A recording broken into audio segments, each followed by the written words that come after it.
All right. Well, normally I do interviews these days at a much higher quality than this with a tripod and somebody Not manning that it. much higher quality. Not that much higher quality, but with a camera and something other than my cell phone. But it is now 1 a.m. in the morning, and you are finally available for an interview after winning the The summer things split. I do for you. Yeah. Well, this is also me doing this for you. People will watch this interview and will enjoy it.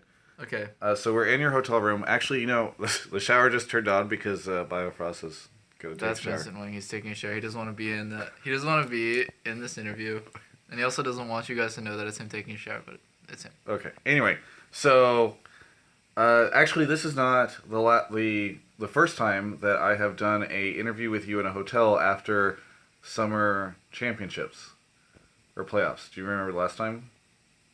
Was that the one where I was like, pro? Maybe no. It was okay. Well, I don't remember if you said it, but it was basically whenever we were at PAX. Yeah, I was And definitely you like had placed worst every single time. Yeah, I was like, this shit. Yeah. Yeah. And so now you're here, and this is the second summer championship that you've won. So I don't know. King of summer. Yeah, the Summer King. That's what they call you. King. So I don't know, what does that mean for you now that you've done this? Especially after, like, you got kicked from CLG, and so you won last time with CLG, now you won with TSM. Well, it's pretty cool to be the first player to win, like, a title on two different teams. Or maybe it's just NALCS, I'm not exactly sure. But, do I look at the camera or look at you? I don't know. Both. Okay. We've done so many interviews. True. But for me, I don't know. It felt just like very justified, because everyone else was slacking off a lot, and we were always like trucking along with practice, and this whole like our coaching staff like pushes us extremely hard every day, and it's just like it is very tiring. Like I'm not gonna lie, I burnt out twice during this split. During just these last like 3 months, I burnt out twice. So, and I think everyone on the team did. So like we really did just try our best, like never to slow down. And like winning just feels like we just took what was rightfully ours the entire time, because we were smashing NA and we were always better than everyone, always putting in more time. And also for me, personally, now I can PR bullshit. Gone. So now personally, first off, all those idiots who said Doublelift was a problem, holy crap, feels so good. I won on CLG, then I switched teams, placed second, narrowly lost in the finals, then I won on TSM. It's definitely not the problem.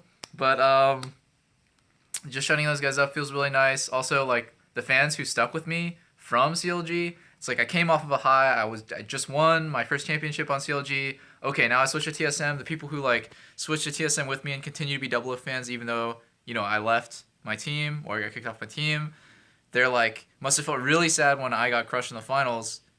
The next split, I also felt extremely sad. And then to be able to come back, like knock CLG out in the semis and then just like win it all, feels really, really nice. Feels nice to like be able to do that for my fans too. So, yeah, I like shutting idiots up, and I like making my fans proud of me. Yeah. Well, I'm sure they are proud of you today. By the way, Bjergsen got MVP. That got leaked. But then, by the way, did he know he got MVP before he got leaked? I think so. For some reason, everyone on the team was kind of awkward about it, and they didn't tell me until it was like the day of. I guess there's no reason for them to tell me, but I didn't know that he got MVP until it got leaked on Reddit. And I was like, oh, okay, like, like, I was not salty at all. I actually think Bjergsen deserves it more than me. Everyone was always saying, like, oh, I got robbed of MVP in Season 5 summer, which I agree with. This split, I feel like I haven't really, like, hard carried that many games. There's sometimes during the split where I would, like, pop off on Lucian or pop off on Sivir, and then in the finals I had, like, one good game. But really the truth is, like, Bjergsen is insane. He plays way more than me. Even though I already play, like, all of us already play insane amounts. He is just, like, a monster, dude. Like, it's so easy to win when you have Bjergsen on your team. Let me be honest. Like, all the other past iterations of TSM, you guys know, like, Dyrus, Lust Boy, Santorin, Amazing, like, you guys know, it's so easy to win when Bjergsen's on your team. So, this guy's a monster, and I think he definitely does MVP over me. So. Yeah. Well, no one will ever deserve MVP more than the Season 2 MVP Chaos. No, that guy's a moron. Wow, he's God now, and you're still. I mean, he's blowing even up. he's even ex TSM, but All right, yeah. Wow. not to me. Yeah. So, obviously, there was a lot of drama that blew up today. You answered a question at the press conference. A lot of people, talking about this now, where basically you had said Immortals denied you guys scrims because they wanted you to lose because they didn't want to face C9 and Gauntlet, and so they stopped doing this. And then we saw Immortal CEO Noah Winston say, "What? We scrimmed you guys on Thursday. Maybe you can." All right, yeah. So Noah maybe he's not as hands-on with the team as most owners, or he doesn't really know what's going on, the dialogue that's going on between the teams. I can just tell you guys right now. Here's what happened. We came off the semis win against CLG, and now if we win, CLG makes Worlds, and if we lose, then CLG doesn't make Worlds, and they end up playing Immortals in the Gauntlet. That's what Immortals wants, okay? And I said in the press conference that it's absolutely their right as a team to deny us scrims and want us to lose, cheer for the other team so that they can have an easier time in the Gauntlet. That is just like everyone has their own vested self-interest. That's fine.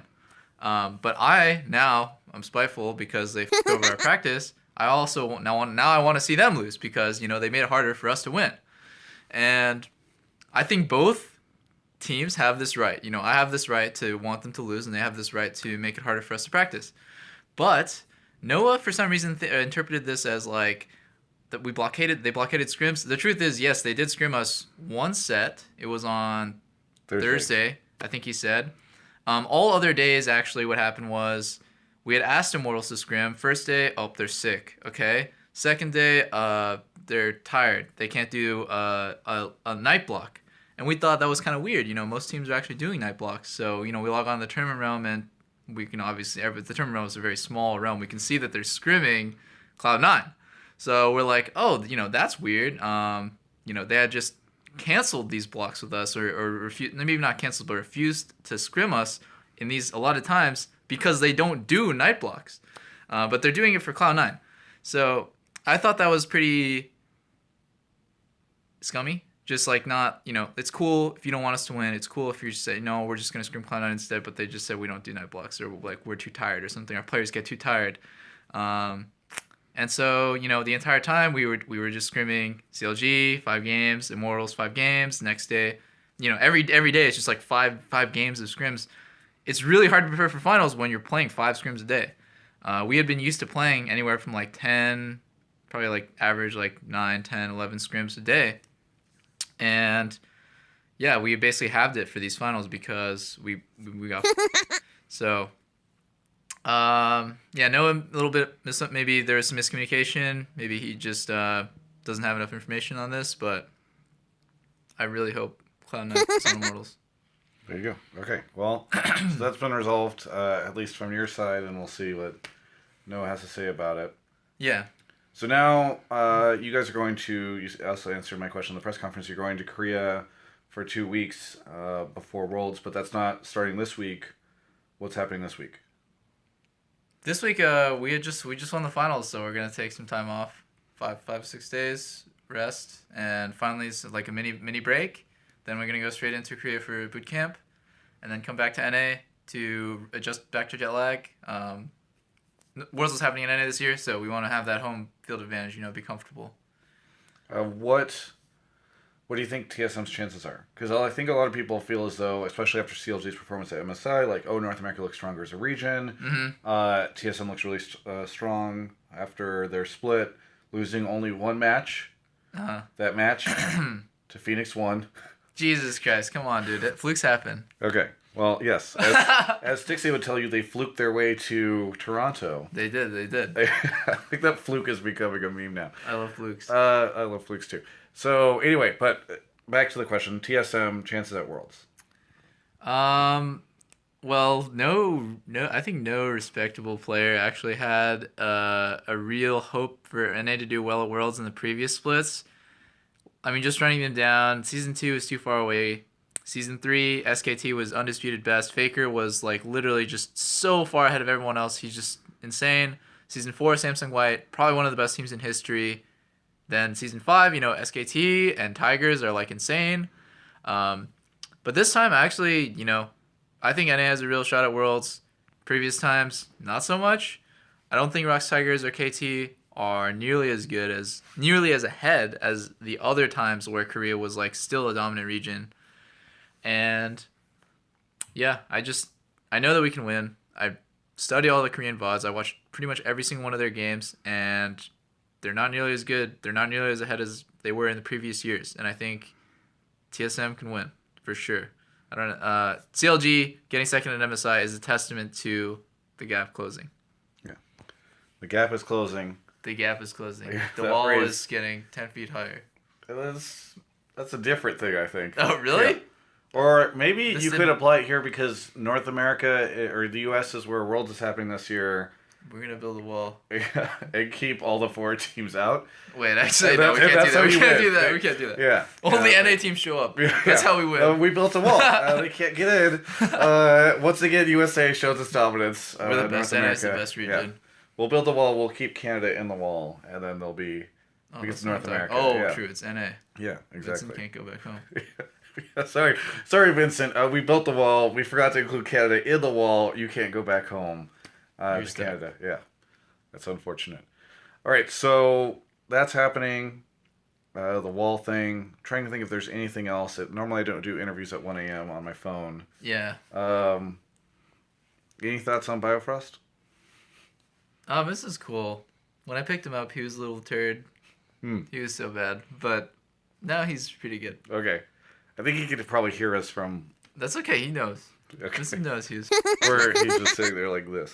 He's crying in the bathroom.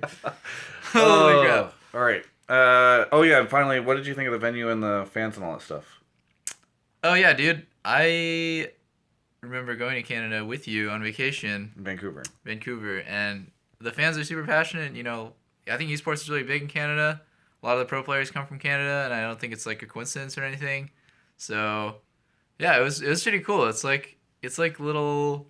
Honestly, Canada reminds me of America, so it's like little America 2.0 maybe, not 2.0. America 0.5. Okay. Yeah. I can't say that. I'm from America. Yeah. No, the fans are actually super polite and respectful. Everything in Canada is really awesome. This is one of the coolest venues I played at too. I'm really glad that I was able to win a title at Madison Square Garden, which is super prestigious. The crowd was amazing, and then here was 15 or 20K people. Yeah, 15K. And the crowd was amazing too. So yeah, it really just motivates me a lot to be able to play in venues like this. Very good. Well, that's that. I think for this interview, is there anything that you would like to say to any of the fans?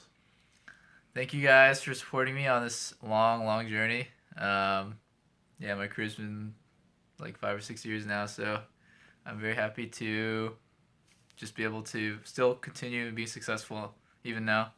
And shout out to all our sponsors. There's a lot of you. They all know and I who appreciate you know who you are, and I appreciate you guys' support. Very good. Well, anyway, sorry everyone for doing the interview on the phone. This is what happens when it's 1 a.m. And yeah, my brain is gone, dude. I have a Canadian contractor for an event who has to go home. And then I still have an interview to do with Peter, so we get to do it then, or now, on the phone, this way. Could not have been done better. It's a throwback to whenever we used to live together, and we used to do stuff like this. Yeah, of course. Anyway, thank you for the interview. Thanks for still being awake. Thank you, Biofrost. I know you hear us somewhere. You're in there somewhere. Yeah, in there somewhere. All right. You can check out the rest of our coverage of all things esports here at Yahoo Esports.